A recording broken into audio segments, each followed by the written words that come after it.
Hi, everybody. I'm Robbie. I'm hijacking. I feel like this event, but here's what we're gonna do. Before we dive deep into the content, which I'm here to share with you, I want to do a quick participant orientation to kind of give you a sense of how to use the tool. We are going to be talking about networking in a pandemic, and is that even possible? That is the question we will be exploring. But I want to encourage you to have your cameras on. Um, there will be a time where we will be asking people if they want to unmute and share something. Um, right now, the recording is only recording whoever is speaking. So we're not recording everybody. So if at that point you don't want to be on camera, you can always turn your camera off then. But please, if you're able to, turn your camera on, because for me to be an engaging presenter, I need an engaged audience. So I see Marsha and Mark and Denny and Susie are all have their cameras on, and I deeply, deeply appreciate that. So let's see. Oh, Sandy popped up. Thank you, Sandy. Hi there. Welcome. So we're going to hopefully get a few more people. Victor, welcome, welcome. So folks are just starting to stroll in. Andy's here and Olivier's here. Fantastic. So that was first thing. And then if you can go to the bottom of your Zoom window and you can open up chat, you'll see the chat window down there at the bottom. So open up chat, and we're going to be doing questions in chat. And at any point, if you have a question for me, just put the word question before whatever you write, because I imagine you'll be writing to each other as well. And that way I won't miss a question that you might have. And just to the left of chat down there on the bottom, please find and then open the participants button.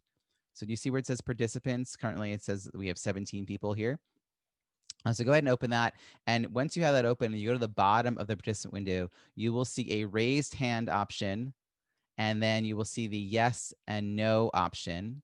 If you're seeing all that, click the yes button, the yes check mark. Okay, fantastic. I see a bunch of you quickly found it. I'm going to repeat the instructions for those of you in the back of the room just to make sure you hear this. So first, you're going to open up chat on the bottom of your screen there. And then just to the left of chat, you're going to open up participants. And on the bottom of the participants window, you'll see raised hand, and then you'll see a green check mark and a red X. And if you're seeing all that, click the yellow. Sorry, there's no yellow. I'm just making sure you're paying attention. Click the green check mark. Everyone following along at home? Okay, more check marks are coming in. People are playing around. So there's also, you'll see some other options there. Go faster, slower, more. I don't know. I've never really noticed anyone using those, but the yes, no could be really useful. And then if you haven't yet, if you could update your name, if you have a company that you're representing as part of the LGBT Chamber of Commerce, go ahead and put that in after your name. And otherwise, just put maybe your city if you want people to know that. So think of that as your name tag. Whatever you want people to know about you, this is your chance to write on your, here's the Sharpie. Go ahead, write something on your name tag, let people know how to interact with you, especially we're going to get in some small groups later. Now, if you haven't already done the updating your name, you might want to know how to do that. And Michael's been writing that in chat, but I'll just walk you through that real quick. If you're on a PC, right click on your own image, on your own video, and you'll see rename as one of the options that pops up. And if you're on a Mac, click on your own video and you will see that option. If you're on a phone or an iPad, then you'll want to click on the word participants and you will see the option there as well. Oh, another fun thing I want to tell you guys about is reactions. Down here on the bottom right, there's reactions. So I'll know you found that when you go ahead and play with it for a minute. So let's see, has anyone found reactions? Yeah, Mark's found it. Sandy found it. Thais, Peter, thank you. Yeah, right. That's cool. So if the good things happen today or any meeting you're in, this is a good fun thing to do. And the other thing I want you to know about is this is American Sign Language for applause, which translates really well in a digital age. So it's like I can see you, even if you're not able to, you can change whether you see other people, by the way. So I'm in the spotlight right now for the recording, but you can switch the view that you're using. And up in the top right, you'll see the option to switch from speaker view to gallery view. So gallery view will allow you to see, the Brady Bunch. And y'all look like a very nice looking Brady Bunch. Well done. So, and then the last thing I want you to do is, and you don't have to do this right now, but I want you to know that it's pretty important to be updating your Zoom. And so I'm going to just drop in the resource that I created for how to update your Zoom app, because there's some new features that are rolling out all the time. So, for instance, I can add a spotlight. So Thais, you're about to come back into the spotlight so that you can introduce me properly. And so if you're able to see both of us side by side, then you have a fairly recently updated Zoom. If you're not seeing us side by side, then, well, you don't. And now you know, and now you can fix that using that link when you're off this call. So I'm going to remove myself from the spotlight now so that I can be properly introduced as the speaker. Hi, everyone. My name is Thais DeMarco. I'm the Membership and Engagement Director at the LGBT Chamber of Commerce. Thank you so much for joining us for our second engagement during Job Week. There's a lot more to come, so take a peek at our Facebook page or our website to learn more about the other events that we have this week. Super, super excited today to have Robbie Samuels with us talking about networking in a pandemic and different ways to do it. A little bit about Robbie. He's a keynote speaker, TEDx speaker, and relationship based business strategy coach.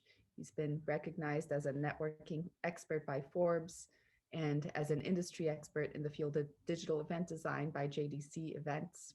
As a virtual event design consultant and executive Zoom producer, he assists organizations with bringing their in person events strategically online, which is a very good thing right now. uh very it's been really cool. Just this is my addendum, but it's been really cool to watch. There's Harley for you. To watch as Robbie did an amazing pivot. It's been really inspiring to see, Robbie, what you've done during this pandemic, um, and been fun to watch and follow. He runs a 4-week program. This is one of the new things that Robbie has been doing. He runs a 4-week program for presenters to become certified virtual event professionals. Again, during this time, a very useful certification to obtain.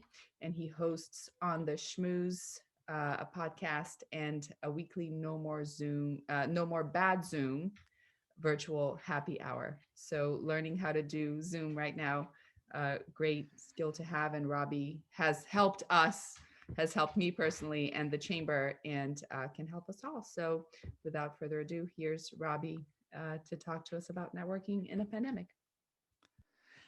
And then the curtain opens and you haven't met me before. And now it's like a woo, you just met me. All right. Hi, everybody.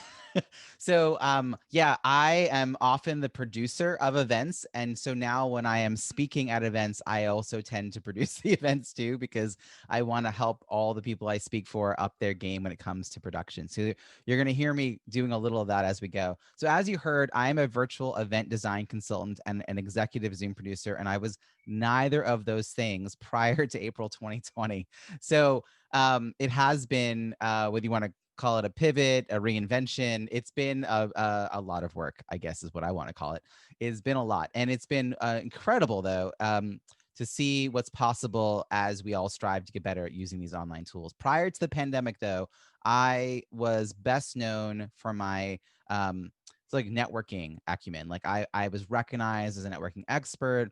I spoke on that topic for 10 plus years as a keynoter. I did write a book about networking at a conference called Croissants versus Bagels: Strategic, Effective, and Inclusive Networking at Conferences.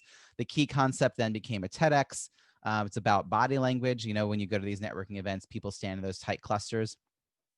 You can picture it, right? Those like shoulder to shoulder huddles that are impossible to break into. Yeah. Those are the bagels. And if one person in that circle shifts their body language to make space, that's the croissant. And you can see how being known for those kinds of things prior to the pandemic, on March 9th, I had a moment of, uh, that's really that important. And by March 11th, it was pretty clear that being good at eye contact, body language, handshakes, and business cards wasn't going to get me anywhere in the world, where all the events that I was speaking at or working with organizations to help bring their events together, like all those events were getting canceled, postponed, going online. And so I had a moment of like, how really it was like how do I show up and add value? That was really the question that was struck with March 11th. And I fortunately had a peer mastermind session because I don't know, I was really stuck. And I think a lot of us were, and may even still be a little stuck about how to respond, even all these months later. And I knew that I wanted to show up and offer value and that people would remember that, even if I couldn't figure out what that would look like. I knew that was the goal. And my peer mastermind kind of kicked me in the butt a little bit and said, you don't believe the networking only happens at events. You don't think of networking only as a thing that happens in person. So why don't you go help people? And so I wrote 9 ways to network in a pandemic and released it on March 12th. And it was really like a response, like how could I offer something? And I'm going to walk through some of the things I mentioned that day and some things I've thought of since then. But I also want to tell you that I then decided to try just one of those things, which was on March 13th, I hosted my first virtual happy hour. And I've had one every week ever since. And it literally relaunched a business. Like it, new revenue streams, new ideas, new concepts, a whole new expertise came out of me being committed to this consistent activity, which is possible for a lot of you because I then have worked with a lot of my clients. I have a lot of entrepreneurs that I work with who are through my business strategy coaching and getting them to think about how to host their own events and network in that way. It's been tremendous for all of them as well. But there's just a first, I wanted to sort of talk about the importance of networking before we talk about how to do it in a pandemic. I want to point out that back in the day when we used to get on planes, moment of silence. Okay, gosh, yes, Brianne, it's like a, um, can't wait to go down that aisle. And I don't mean like weddings, wedding bells. It's like, so I know that the reason we got on planes or drove a distance wasn't just for content, right? I know that. I know you know that. We had, even prior to the pandemic, lots of opportunities to learn online.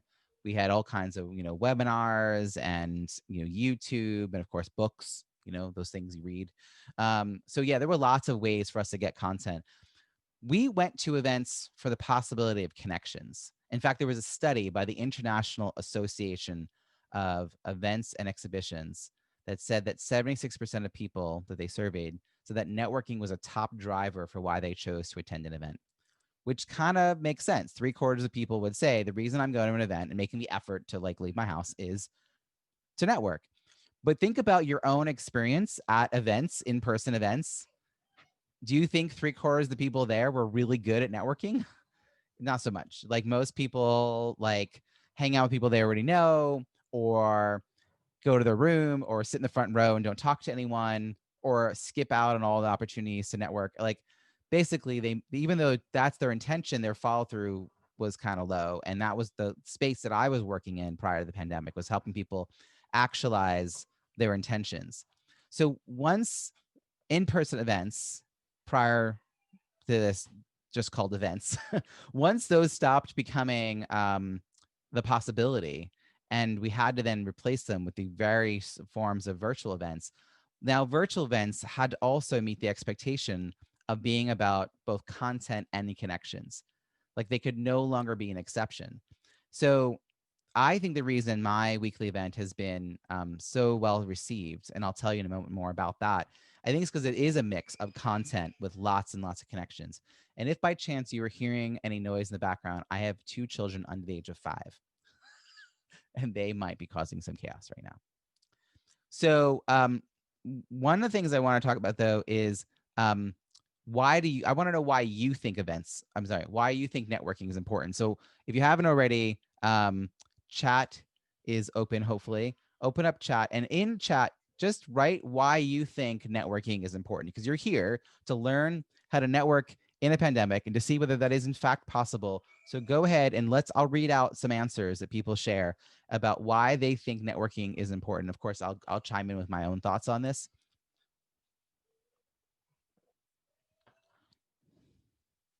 Oh, well, let's fix that. So chat is no longer only,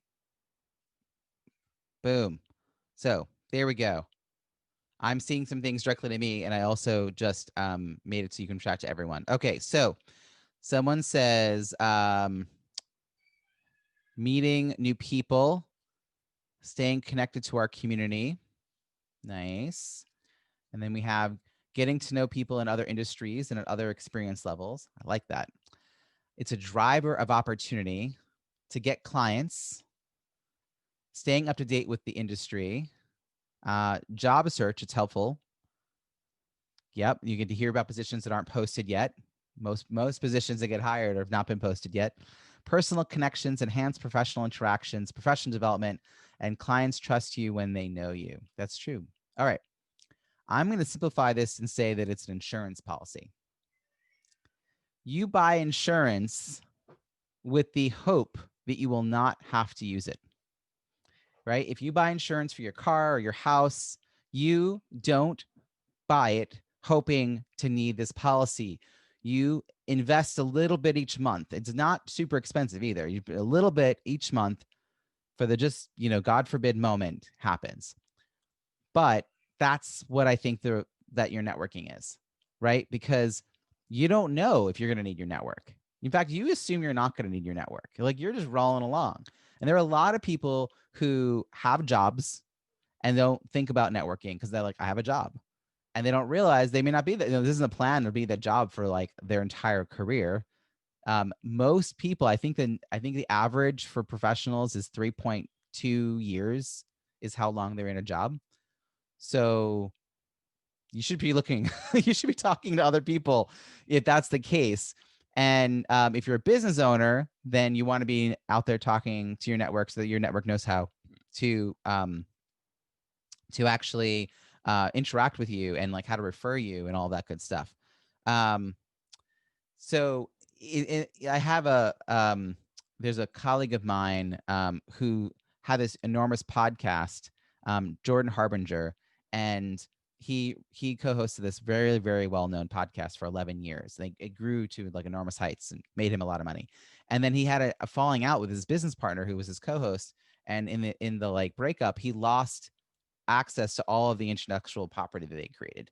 And he literally had to start from scratch.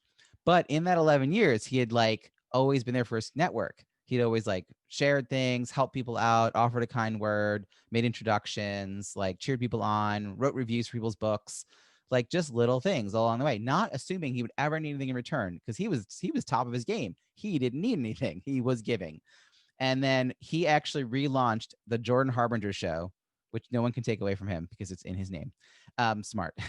And it grew over, like, I don't want to say overnight, but like in the first 3 months, like back to and above the levels it had been before. And he had all the amazing guests he could ever want, and everybody wanted to help him out. And he's a nice guy. And I interviewed him for my podcast, and he's the one who said that it's an insurance policy essentially, and that he didn't know when he was doing all those little deposits that he would need that back. So that's sort of the reasoning behind, I think, wanting to stay connected with people.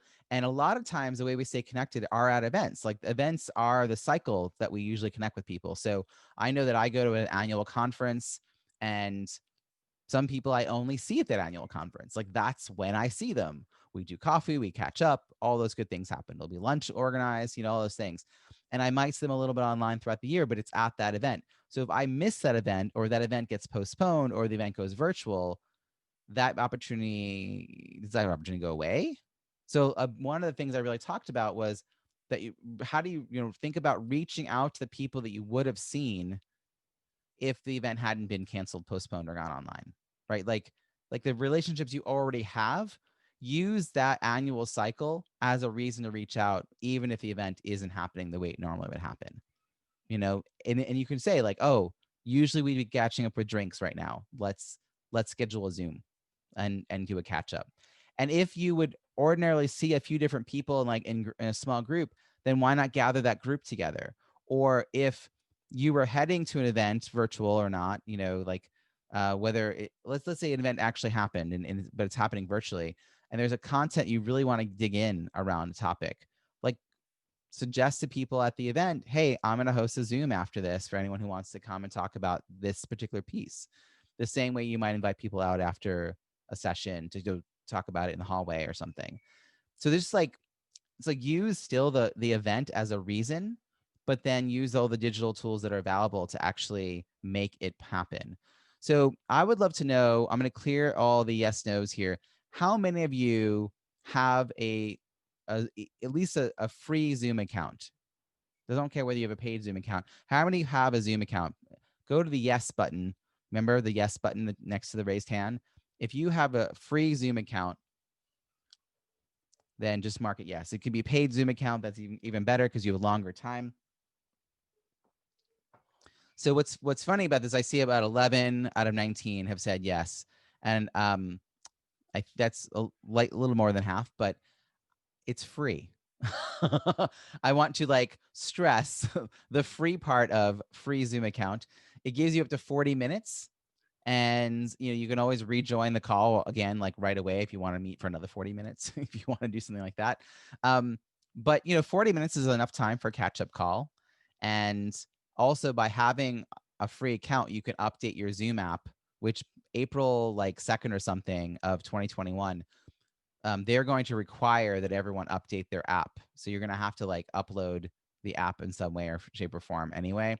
But you know having that, it makes it really easy. It used to be, you'd have to like coordinate where you were going to meet and what kind of restaurant you were going to go to. And there's certain barriers to being a host in person that are just gone. And I think there's some things that are a little simpler by doing it online. I mean, there are still steps and techniques. So awesome. All right. I see another person snuck in there. So now there's 12. So one of my ideas was to contact speakers. This is an idea like from before the pandemic that I'm going to bring forward to this moment, which is, how many of you saw that I was presenting and looked me up? So I'm going to clear out. So yes, no, how many of you looked me up? Did anyone, yes or no? You can use the no button too, if the no is the actual answer. Okay. So most people, oh, it's interesting. We've almost split now, 4 and 5, 4 and 6. So it looks like about 4 of you looked me up. Now you're going to spend time with people, and I think that's a worthwhile thing to do, right? To a quick glance to see, oh, who is this character? What is he doing in the world? And then you could always write a note to the speaker that said, that, hey, oh, hey, someone just wrote me a note in chat. I just want to share out loud. Gina is saying that she read, and I'll verify this for you, but that Zoom is removing the 40-minute limit on free accounts on Thanksgiving. How sweet is that? That's a company that cares. I don't even know if they do, but that's a very nice promo piece. So, um, so, you know, if you're doing all these things and you reach out to the speaker and it's like, hey, I'm looking forward to what you're going to talk about. It's just like you would do that, or you should be doing that at an in-person event. That could be a way to kind of do some networking, because the speaker tends to know a lot of other people at that event. And if your time is money, that's time well spent, and it will help you network with the right kinds of people. Um, the other thing I thought would be really good to do is to reach out to the organizers of events and just show your appreciation for the effort they're making to reimagine and reconfigure events to work in this new space, right? Like, that's a lot of work. There are a lot of organizations that had to and are continuing to figure out how to best present content and community opportunities in this new online format. And I know a kind word sent to the team that does that would help get you on their radar. And they, of course, know everybody because, they're the lead organizers of this event. So I'm curious whether you would do that. That's a very specific question. So here we have a yes, no option again. Would you reach out to, do you think, like, if you have the next event you're going to, do you think that's something you would do? Reach out to the organizers and just say thank you for figuring out how to make this happen online. So I'm seeing a bunch of yeses, right?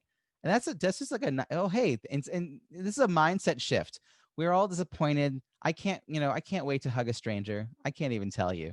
When I get to hug a stranger, I will know that this is actually over, right? Like, Andy's with me. All right. So when I get to hug a stranger, I'll know this is over. But until then, I'm pretty grateful that organizations have figured out how to bring events and content and good people all together online. So go ahead and give a thank you shout out to them. So, and then another idea was, whether related to an event or not, you could just start hosting some things, and that could be like, think of it like a lunch. So it used to be, to try to organize people for a lunch, you needed to figure out a restaurant. Everyone had to be geographically close. You had to find a restaurant that didn't have too many TVs, wasn't too loud, had a variety of price points, met everyone's dietary needs. I mean, like, oh my God, it was a lot for me to figure that stuff out. And now geography could be anywhere. People literally, as long as the time zones aren't too far from each other, it works. And you don't have to worry about like who's paying the bill, or or any of those awkward moments. But you just say like, let's get together for lunch. And so this is the kind of thing a lot of my clients are doing, where we're gathering people together for like an industry lunch. And at first they start out pretty small. That might be like basically the simplest idea would be they and one colleague each invite two people. So you end up with six, and that could be a good start.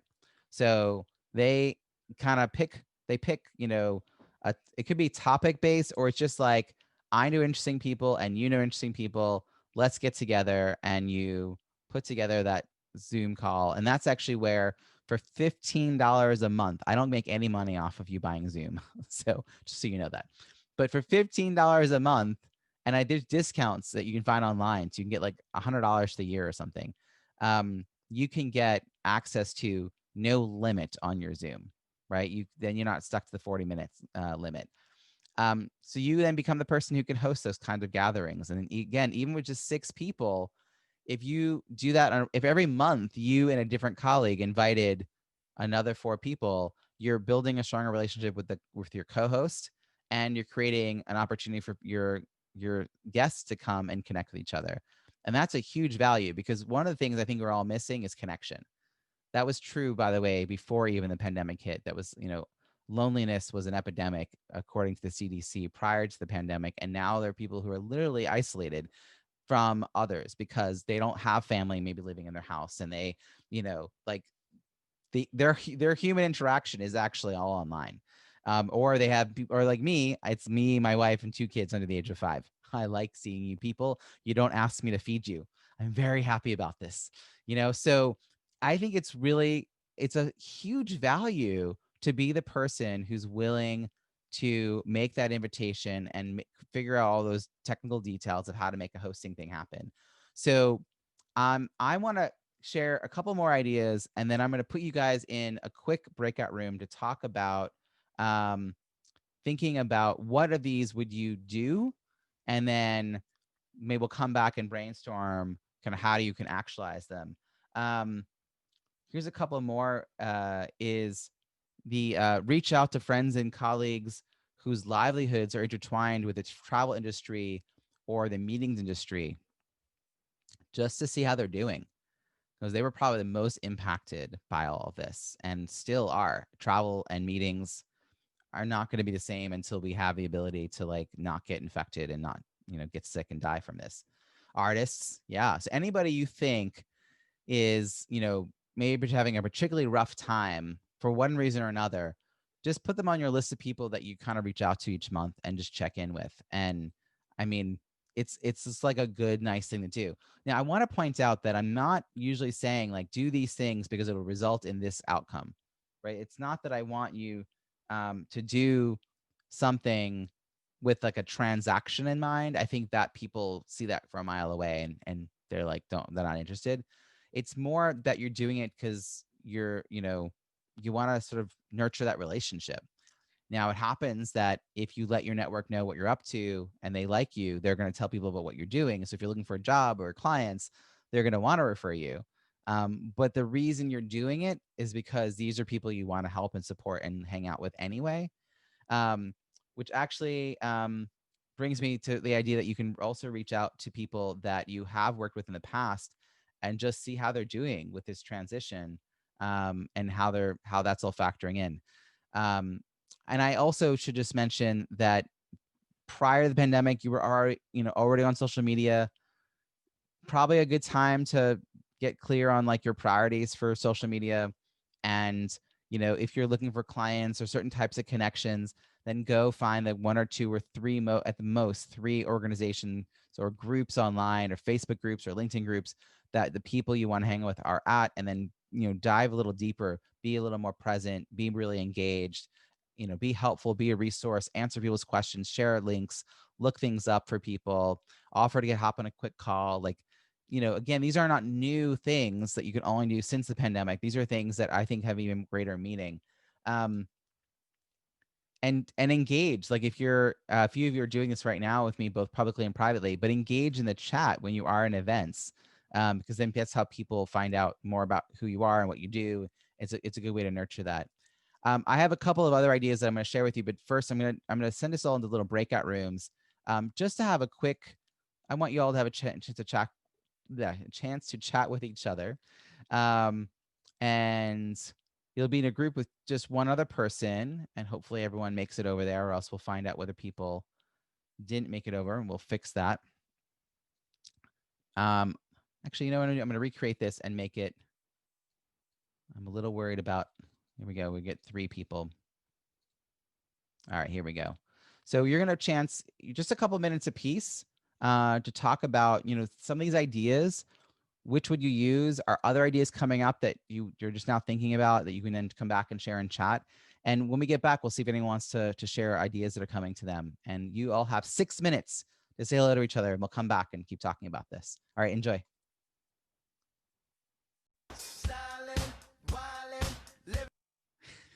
Welcome back, everybody. Welcome back.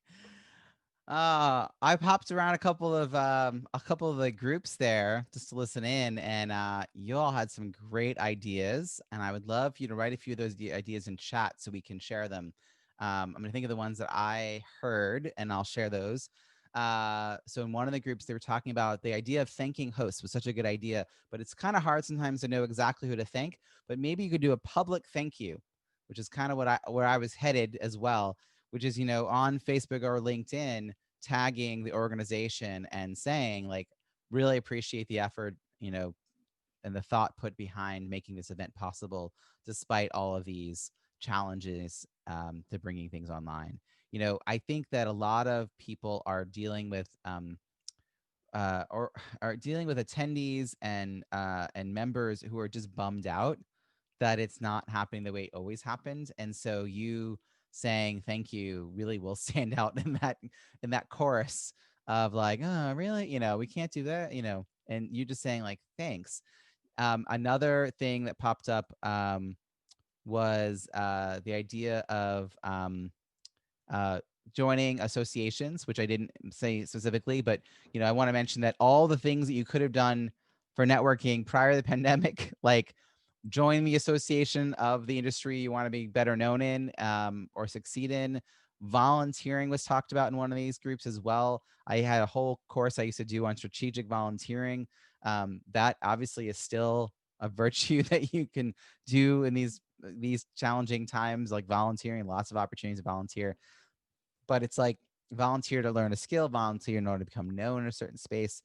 If you become a person who both says yes and quickly follows through in whatever they commit to, people are going to want to keep working with you. Like, that is like a thing. Like, not everyone knows how to say yes and follow through.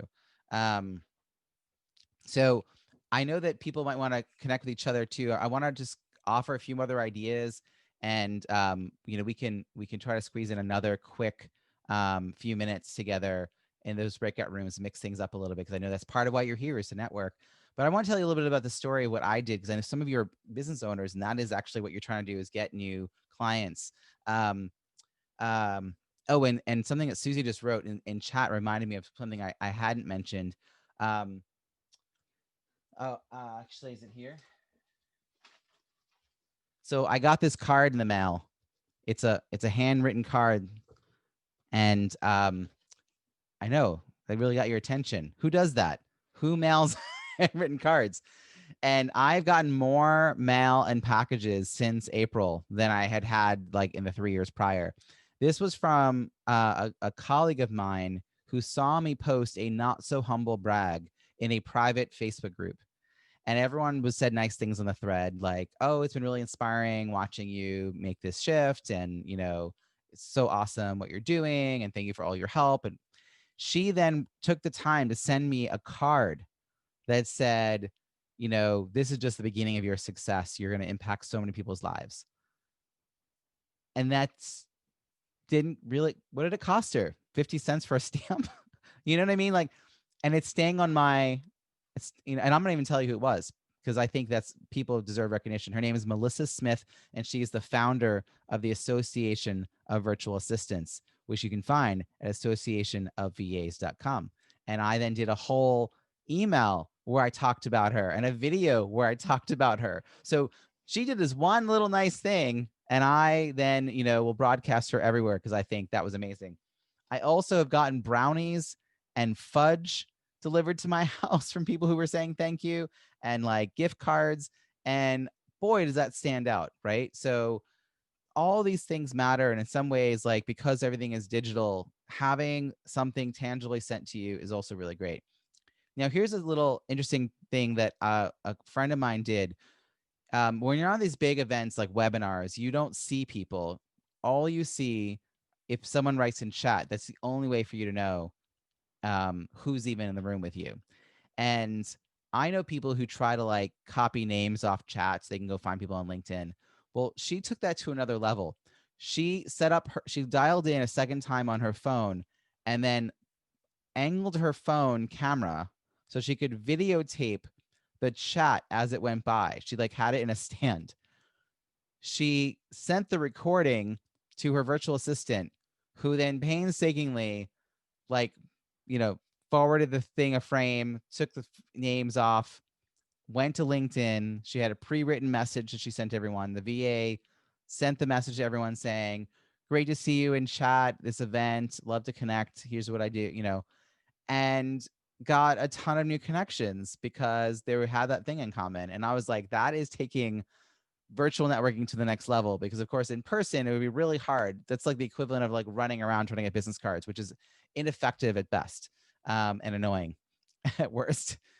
But I think that she was like, well, this is the only way I know who's in the room with me. I want to make sure I at least make an effort to say, offer to connect, offer to have a coffee chat, like send them to a free resource.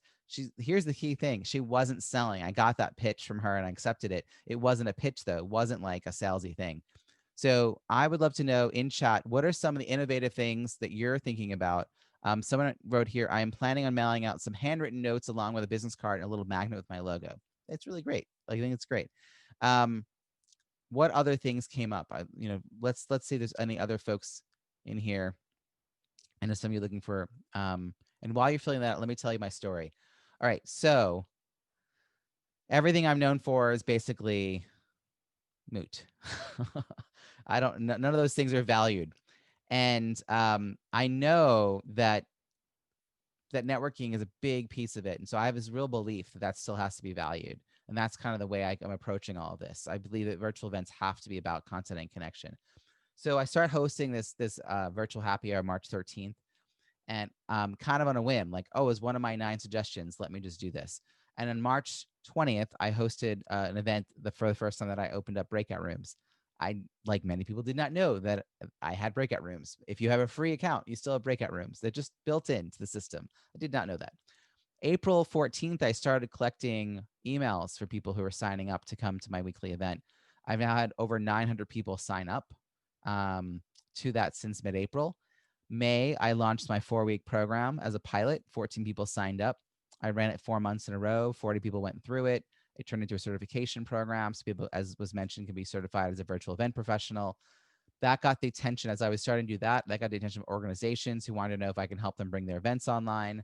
So by July, I started figuring out contracting for new event clients.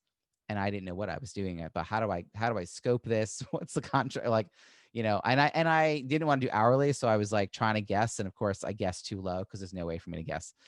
And I had to come up with new ways of doing that going forward. But my prices jumped dramatically, like doubled basically from that first time I tried figuring something out until now.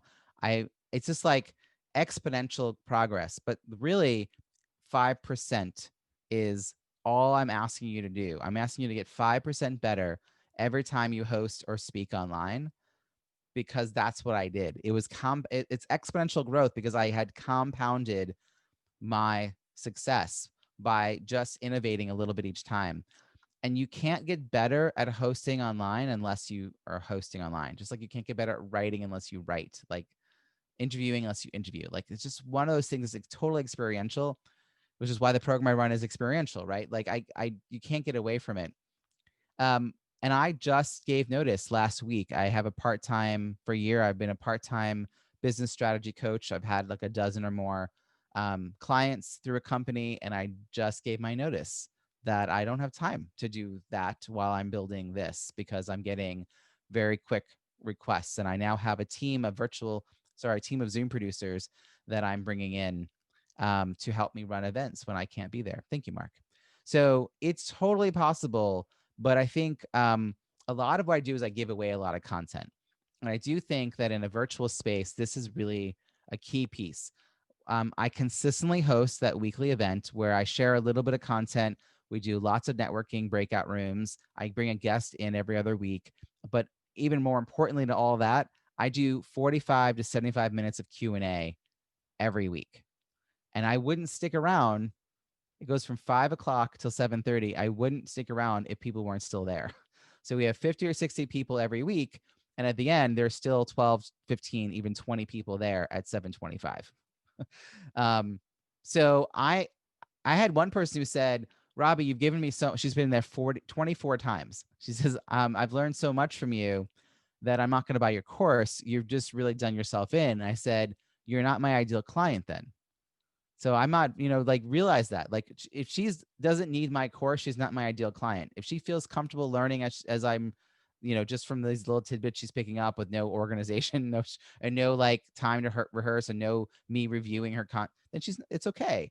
But she is one of the people who is constantly sharing my name with people, right? So while she's not interested in buying the program, she is out there referring me left and right. And I think word of mouth is still the most valuable marketing tool we have, no matter all the other whiz gadgets and things that we have.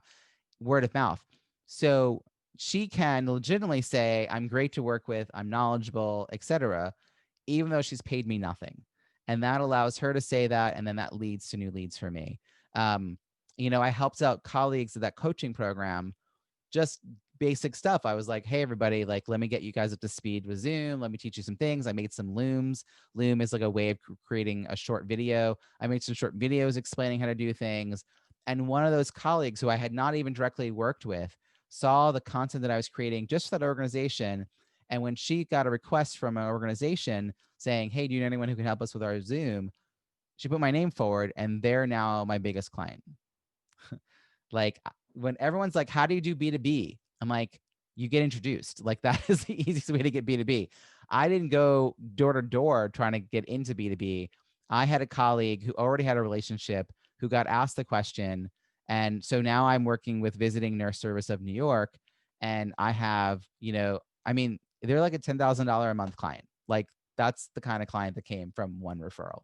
Um, and then I just got referred to possibly work with Dr. Fauci's NIAID, which I don't think is going to happen because I told them no. They wanted to hire me full time, and I'm not interested, Mark, in a full time position. Mark, you need to do this reaction down here. This is the one that his mouth just did this. So I don't want to get hired full time. So I met with him and I said, here's the other ways I can help you. In the end, he said, I think they need that as well. I said, no, they need whoever they're hiring and they need me to do strategy. And if they met me twice, I could help them tremendously. He goes, what about monthly? How many hours a month do you think you can do? And I was like, I'm not sure actually. And he's like 10. I'm like, maybe. So now he's trying to figure out whether he can get me. And I'm like, the start of the conversation, it was like, don't you want to work with them? It's Dr. Fauci. I'm like, it's wonderful. At the end, he was like, they would be so, they should work with you. They'd be so lucky to work with you. So it's all positioning. It's like I create video content. This is part of networking. I create video content that goes out. I was doing 3 videos a week on Zoom, different Zoom topics, short little like actionable how-tos, either screen capture or me just talking through a concept, best practices for how do you set up breakout rooms, how do you, what's the question you ask, how many minutes, all these little things that I've figured out, trial and error. And all 2 to 3, sometimes up to 5 minutes long. And they're all posted on LinkedIn first, and then also on YouTube and Facebook. So you can find them all on my YouTube channel, which is which is just youtube.com/Robbie Samuels. And actually, Michael, would you drop that in chat for me? YouTube.com, put HTTP in front of it so everyone can click on it. But youtube.com/Robbie Samuels is all these links, all these videos. So I just started doing something that's another level of networking, which is I've noticed that Forbes writes a lot of articles and a lot of all these Fast Company, whoever else. But I caught my eye that a lot of the Forbes articles do really well on LinkedIn. So now I found Forbes articles that talk about Zoom, and then my virtual assistant writes some bullet points based on what was in the article, And then I go in and I tweak that to be like some of the things that I would add to it, enhance the article. And then that's a post on LinkedIn and Facebook. And I make sure we tag the author. So I reach out to the author to say, hey, by the way, I'm going to be sharing your content. And then he wrote back and said, I looked at your profile. I think you'd be a great source for another article I'm writing about Zoom.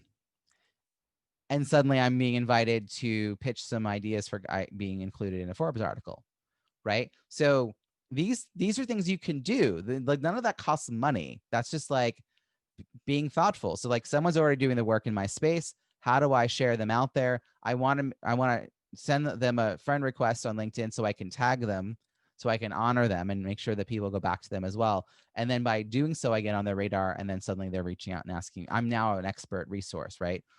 And so like all these things have led to so many like inbound inquiries. And that is, I think, what we're all trying to do. We want to have the right people reach out to us who we know we can serve and help. And Brianne, I'm seeing your question here. What advice do you have for introverts or to build confidence in networking? Do you like helping people, Brianne? Yes? Brianne's going to, Yes. yes. Okay. So you like helping people. That's what networking is. Like if you just think of it that way and not think of it as salesy or pushy or I'm trying to get something. All right, let's just take the for instance of someone looking for a job, because that's a moment where you feel like you need something. If you've ever hired, you know how hard it is to like find the right person. You know how hard it is. You're in the middle of doing your job and now you got to look through all these resumes and interview people, and it's like a whole nother job on top of the job you already have. What if in the process of your week you met somebody who followed up with you thoughtfully, who said what they said that they were going to do and did it quickly, and had the interest and had the skills and the aptitude, and then you met with them and then they actually applied? Like that would be a huge gift. That would be an incredible gift for that applicant to let themselves be known, so that you can pluck them from the pile and like move forward with your hire. So rather than thinking, I just need a job, I just need a job, it's like, no, you need the right job. And if for the right employer, you're going to be an amazing fit. That is a gift. And that's the way we want to walk into all these spaces. Whatever we're doing, it's always like, how do you add value? How do you add value? Like there's just things in the world. How can you share that? And it's easier than ever. You could like be making video like I'm doing, like make little videos about a thing. If that's what you want to be known for, share the ideas, share the content, become known for it. Because my network, you have to realize, and as I was being introduced, this is actually kind of a good example.